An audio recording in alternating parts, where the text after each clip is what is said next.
Elena Blavatsky a identifié en 1888 12 signes spécifiques qui révèlent qu'une âme est en train de vivre un éveil spirituel véritable. Ces signes ont été transmis par les maîtres du Tibet et seuls 3% de l'humanité les expérimentent dans leur vie. Si vous êtes ici en ce moment, ce n'est pas une coïncidence. Votre âme vous a guidé vers cette révélation. Avez-vous remarqué des changements étranges dans votre vie ces derniers temps? Vous sentez-vous différent de la personne que vous étiez il y a quelques mois ou quelques années? Avez-vous l'impression que le monde autour de vous a changé ou que vous ne vous reconnaissez plus dans vos anciennes habitudes? Si vous avez vécu l'une de ces sensations, vous êtes peut-être en plein éveil spirituel sans même le savoir. Dans les prochaines minutes, vous allez découvrir les 12 signes que Blavatsky a identifiés comme les marqueurs infaillibles d'un éveil authentique. Certains de ces signes vont vous surprendre, d'autres vont vous faire réaliser que ce que vous pensiez être un problème était en réalité un cadeau de votre âme. Le premier signe est le plus troublant pour ceux qui le vivent.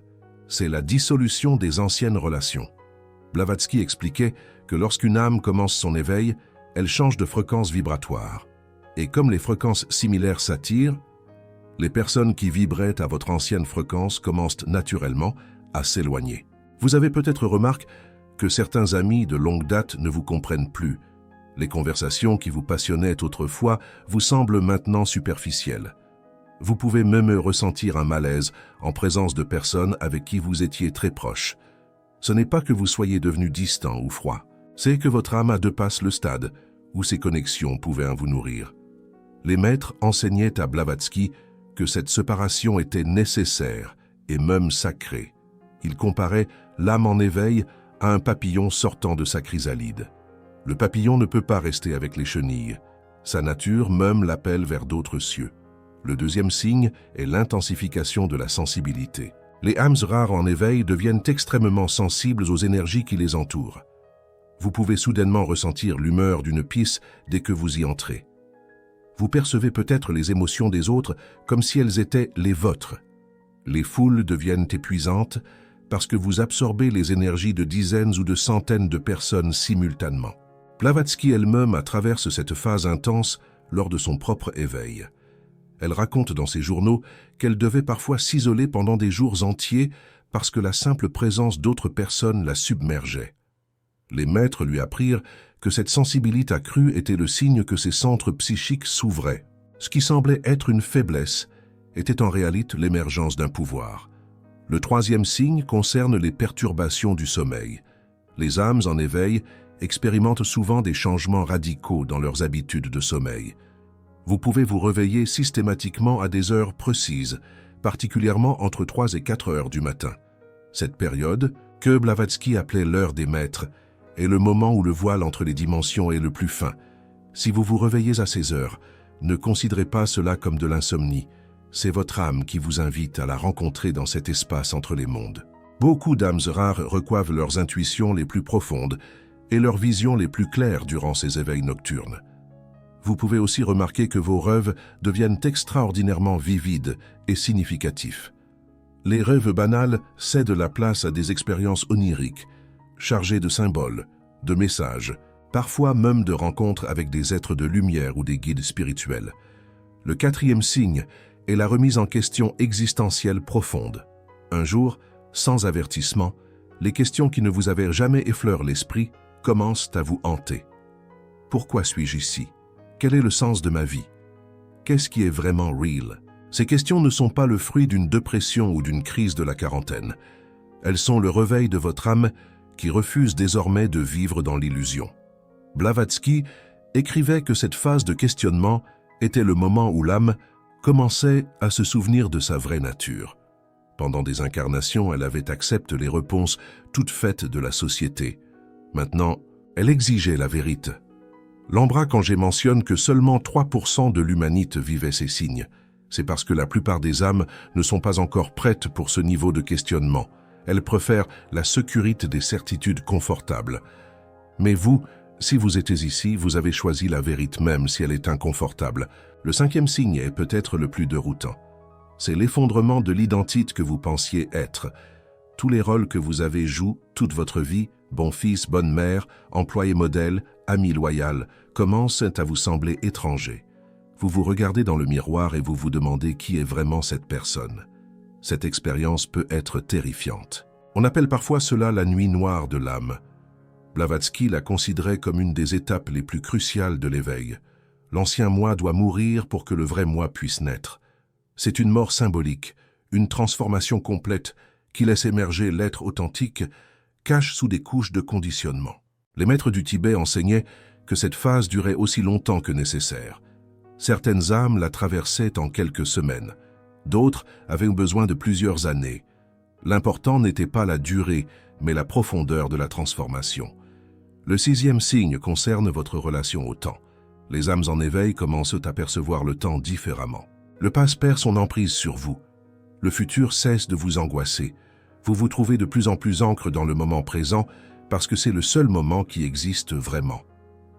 Blavatsky expliquait que notre perception linéaire du temps était une illusion créée par le mental humain. L'âme, elle, existe dans un éternel présent où passe, présent et futur coexistent. Quand vous commencez votre éveil, vous goûtez à cette perception élargie du temps. Vous pouvez avoir des expériences où les heures semblent passer en quelques minutes, ou au contraire, quelques minutes s'étirent en ce qui semble être des heures. Ce n'est pas un dysfonctionnement. C'est votre conscience qui s'étend au-delà des limitations ordinaires. Le 7e signe est l'émergence de dons psychiques ou leur intensification. Des capacités que vous n'aviez jamais remarquées commencent à se manifester.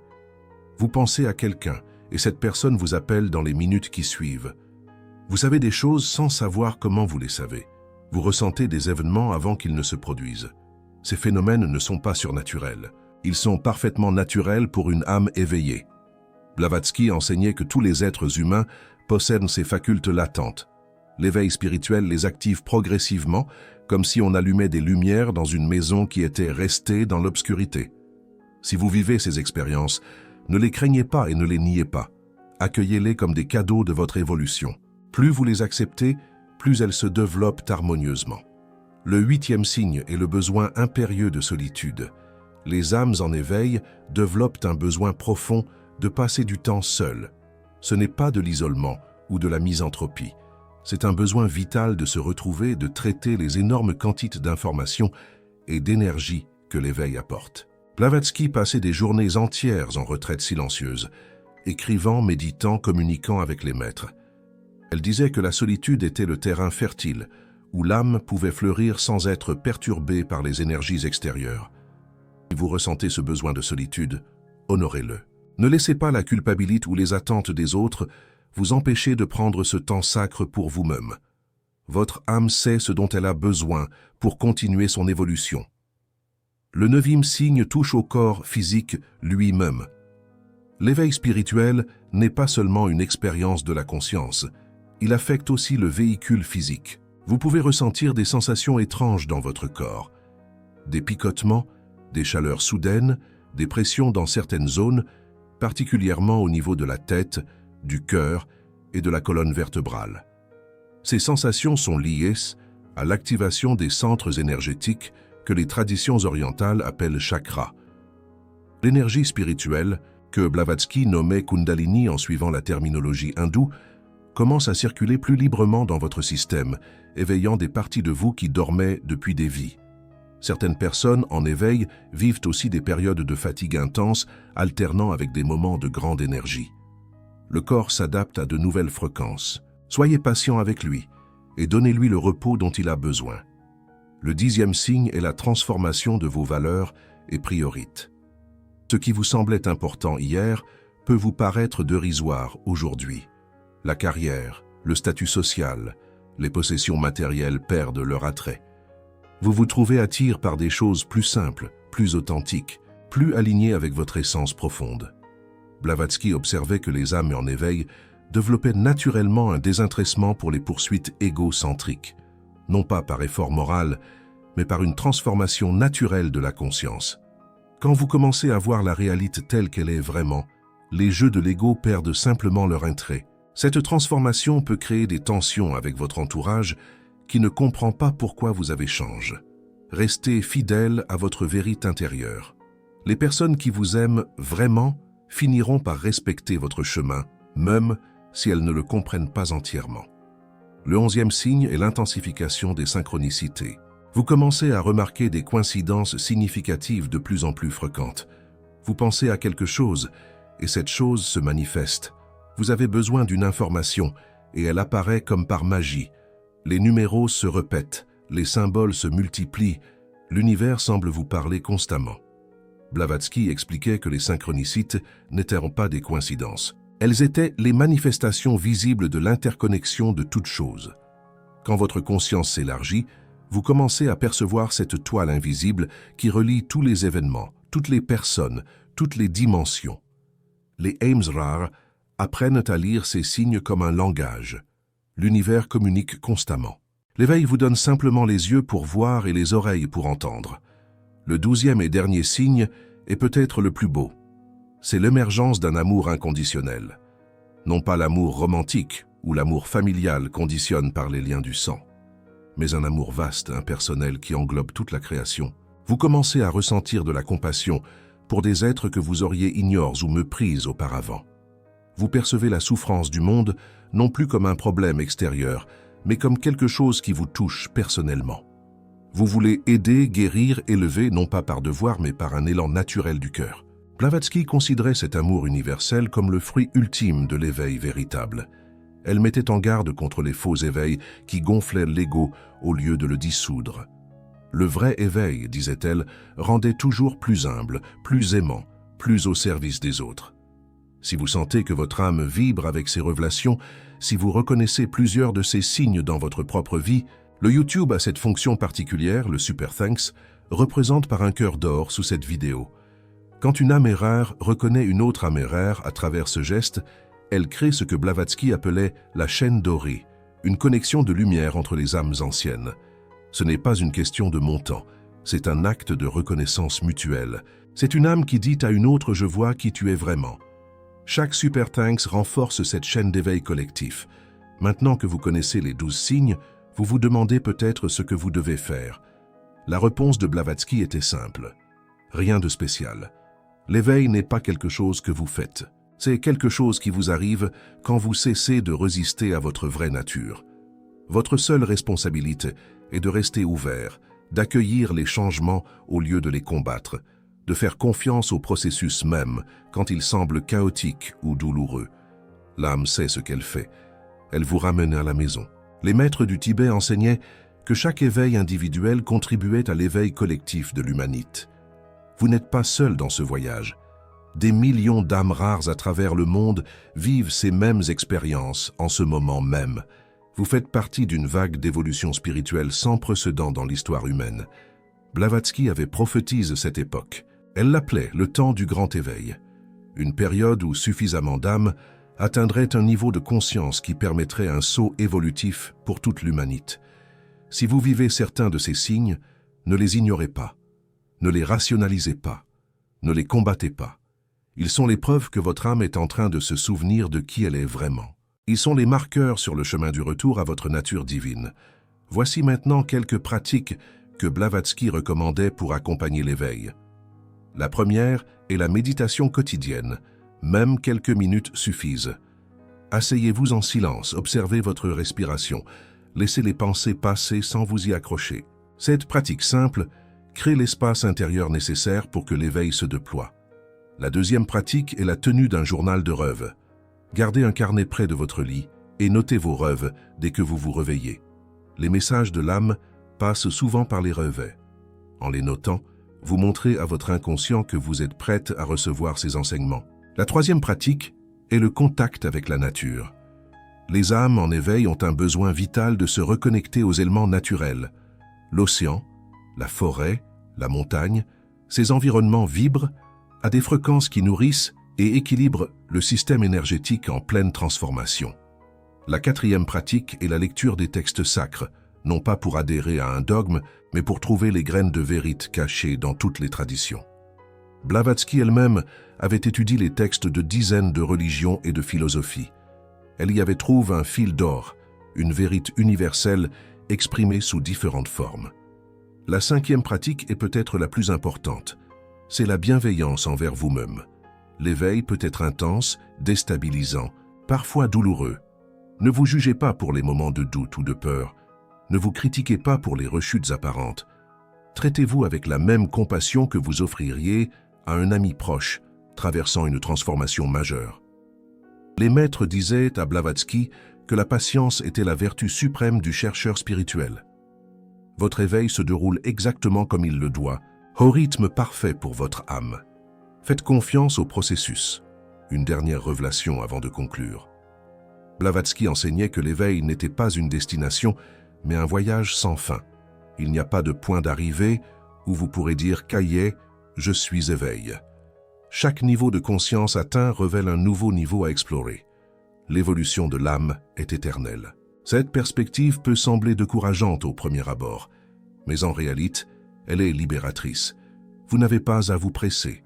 Vous n'avez pas à atteindre un objectif. Vous avez simplement à être présent à chaque étape du voyage, à savourer chaque découverte, à grandir à chaque défi. La doctrine secrète révèle que l'humanité traverse actuellement une période de transition majeure entre deux âges cosmiques. Les âmes qui s'éveillent au maintenant sont celles qui ont choisi d'être présentes pour ce moment historique. Vous n'êtes pas ici par hasard. Votre incarnation à cette époque précise est le résultat d'un choix fait par votre âme avant même votre naissance. Les maîtres ascensionnés qui ont guidé Blavatsky dans son travail continuent de guider les âmes en éveil aujourd'hui. Le maître Kuthumi et le maître Morya, ces êtres qui ont atteint un niveau d'évolution qui les place au-delà du cycle des réincarnations, observent et soutiennent chaque âme qui fait ses premiers pas vers la lumière. Blavatsky a transmis un enseignement précieux sur les étapes de l'éveil. Elle les comparait aux 7 niveaux d'initiation que les mystères antiques faisaient traverser à leurs adeptes. Chaque niveau apportait son lot de défis et de révélations. Chaque niveau préparait l'âme pour le suivant. Le premier niveau est celui de la prise de conscience. C'est le moment où vous réalisez que la réalité est bien plus vaste que ce que vos sens physiques perçoivent. Ce niveau correspond au premier signe d'éveil que nous avons décrit. Le deuxième niveau est celui de la purification. L'âme commence à se débarrasser des croyances limitantes, des attachements nocifs, des habitudes qui ne servent plus son évolution. Cette phase peut être inconfortable, car elle implique de laisser partir ce qui nous semblait sécurisant. Le troisième niveau est celui de l'illumination partielle. Des éclairs de compréhension profonde commencent à percer le voile de l'ignorance. Vous avez des moments où tout semble clair, suivis de moments où le doute revient. Cette alternance est normale et nécessaire. Le quatrième niveau est celui de l'intégration. Les expériences spirituelles commencent à s'intégrer dans la vie quotidienne. Ce n'est plus seulement pendant la méditation ou les moments de calme que vous ressentez votre connexion au divin. Elle devient une présence constante. Le cinquième niveau est celui du service. L'âme éveillée ressent naturellement l'appel à aider les autres dans leur propre chemin, non pas en prêchant ou en convertissant, mais simplement en étant un exemple vivant de ce qu'est une vie alignée avec sa vérité intérieure. Le sixième niveau est celui de l'union mystique. Les frontières entre le soi individuel et le soi universel commencent à se dissoudre.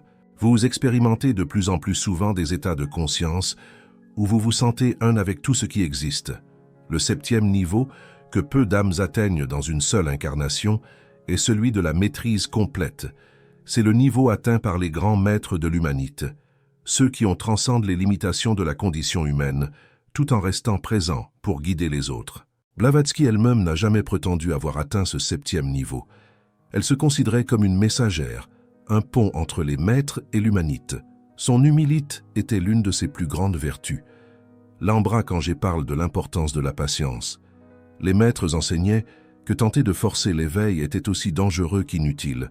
L'âme a sa propre sagesse, son propre rythme. Votre rôle est simplement de créer les conditions favorables et de laisser le processus se dérouler naturellement. Il existe cependant certains obstacles qui peuvent ralentir l'éveil. Blavatsky les appelait les entraves de l'âme. La première entrave est l'attachement au monde matériel. Non pas que les possessions soient mauvaises en soi, mais quand elles deviennent une source d'identité ou de sécurité, elles limitent la liberté de l'âme. La deuxième entrave est la peur de l'inconnu. L'éveil nous emmène dans des territoires que le mental ne connaît pas. Cette peur naturelle peut nous faire reculer devant les portes qui s'ouvrent pour nous. La troisième entrave est l'orgueil spirituel. C'est peut-être la plus dangereuse. Certaines personnes qui commencent à s'éveiller développent un sentiment de supériorité par rapport à ceux qui dorment encore. Cette attitude est un piège de l'ego qui prétend être éveil, alors qu'il a simplement changé de déguisement. La quatrième entrave est l'impatience, vouloir aller trop vite, comparer son chemin à celui des autres, se juger pour ne pas avancer assez vite. Cette agitation mentale est contraire à la paix intérieure nécessaire à l'éveil véritable. La cinquième entrave est le doute chronique, remettre constamment en question ses expériences, chercher des preuves extérieures pour valider son chemin intérieur. Le mental peut devenir un obstacle quand il refuse d'accepter ce que le cœur sait déjà. Les maîtres enseignaient à Blavatsky des techniques pour dissoudre ces entraves. L'une des plus puissantes est la pratique de l'observation détachée. Au lieu de vous identifier à vos pensées et émotions, apprenez à les observer comme si vous regardiez des nuages passer dans le ciel. Cette distance crée la liberté. Une autre technique est la contemplation de l'impermanence. Tout ce qui existe dans le monde phénoménal est temporaire. En méditant sur cette vérité, l'attachement aux formes se relâche naturellement. L'âme comprend que sa vraie nature est au-delà de tout ce qui change. La pratique de la gratitude est également transformatrice. Chaque jour, prenez le temps de reconnaître les bénédictions de votre vie, même les plus petites. Cette orientation vers le positif élève la vibration de votre être et accélère l'éveil. Blavatsky recommandait aussi l'étude des correspondances. Dans l'univers, tout est relié. Ce qui est en haut est comme ce qui est en bas. En étudiant les patterns qui se répètent, à différents niveaux de la réalité, l'âme développe une compréhension intuitive de l'unité sous-jacente à toute la création. Les nombres ont une importance particulière dans ce processus. Si vous voyez fréquemment des séquences de nombres comme 11, 11, 333, 444, ce ne sont pas des coïncidences. Ce sont des signaux de vos guides qui vous indiquent que vous êtes sur le bon chemin. Blavatsky avait une connaissance approfondie de la numérologie sacrée et enseignait que les nombres étaient le langage de l'univers. Les animaux totems peuvent aussi jouer un rôle dans votre éveil. Si un animal particulier apparaît fréquemment dans votre vie, dans vos rêves ou même dans vos pensées, il porte probablement un message pour vous. Chaque animal incarne certaines qualités spirituelles que votre âme cherche peut-être à développer. La musique est un autre véhicule puissant pour l'éveil. Certaines fréquences sonores ont la capacité d'ouvrir des centres énergétiques et de faciliter des états de conscience élargis. Blavatsky elle-même utilisait la musique dans ses pratiques méditatives. Elle disait que certaines mélodies pouvaient servir de pont vers les plans supérieurs. Vous êtes une âme rare en plein éveil. Les signes que vous vivez sont la preuve que votre évolution spirituelle est en marche. Rien ni personne ne peut arrêter ce processus une fois qu'il est enclenché. Vous êtes sur le chemin du retour à votre vraie nature divine. Les maîtres du Tibet ont transmis à Blavatsky une bénédiction spéciale pour les âmes en éveil. Ils disaient que chaque âme qui s'éveille ajoute sa lumière à la lumière du monde. Chaque éveil individuel contribue à l'éveil collectif. Vous n'êtes pas seulement en train de vous transformer vous-même, vous êtes en train de transformer le monde. Dans la tradition théosophique, on enseigne que l'humanité actuelle appartient à la 5e race racine. Cette race est caractérisée par le développement du mental concret, de la pensée analytique. Mais nous approchons maintenant du moment où la 6e race racine commence à émerger. Cette nouvelle race sera caractérisée par le développement de l'intuition et de la conscience unifiée. Les âmes qui s'éveillent aujourd'hui sont les pionniers de cette nouvelle race. Vous portez en vous les graines du futur de l'humanité. Vos expériences d'éveil ne sont pas des anomalies, elles sont les premiers signes d'une transformation collective qui va toucher toute l'espèce humaine au cours des siècles à venir. Blavatsky a prophétisé que cette transition ne serait pas facile. Elle parle de bouleversements, de crises, de moments où l'ancien monde s'effondrerait pour laisser place au nouveau. Nous vivons peut-être ces moments en ce moment même. Les crises que traverse notre civilisation sont peut-être les douleurs d'un enfantement cosmique. Votre éveil personnel s'inscrit dans ce contexte plus large. Vous n'êtes pas juste en train de vous transformer pour votre propre bien. Vous êtes en train de participer à la plus grande transformation de l'histoire humaine. Chaque pensée élevée que vous entretenez, chaque acte de compassion que vous posez, chaque moment de conscience élargie que vous vivez contribue à cette transformation globale. Si ces révélations ont touché quelque chose de profond en vous, partagez dans les commentaires Quels signes vous avez reconnus dans votre propre vie? Combien de ces 12 signes vivez-vous en ce moment? D'autres âmes rares comme vous ont besoin de savoir qu'elles ne sont pas seules dans ce voyage extraordinaire.